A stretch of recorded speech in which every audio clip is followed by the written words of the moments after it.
Hello Hasina আফানি, আমি আপনার কয়েকটা কথা কইতাম আফা। বলো। আফা, ছাত্ররা যে আন্দোলন করে তারা তো আপনার কথা মানেন না। আর যদি না মানে কিছু করার নাই।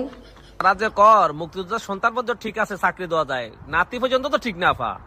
মুক্তিযোদ্ধাদের নাতিপুতিরাও পাবে না, তাহলে কি রাজাকারের নাতিপুতিরা পাবে? না না না না আফা, এ গীতা কর, এ গীতা কর। তে আফা, আন্দোলন যে ছাত্ররা মারা গেল তারা লাই গীতা কইবা আপনি? যারা মৃত্যুবরণ করেছে তাদের আত্মার মাগফিরাত কামনা করছি। পরিবারের সদস্যদের প্রতি গভীর সমবেদনা জানাচ্ছি। আপনজন হারাবার বেদনা যে কত কষ্টে তা আমার থেকে আর কে বেশি জানে। তে যারা মরলো তারা ফ্যামিলির আপনি কোনটা দিতা নানি? রিক্ত আমি নিঃস্ব, আমি দেবার কিছু নাই, আছে শুধু ভালোবাসা, দিয়ে গেলাম তাই।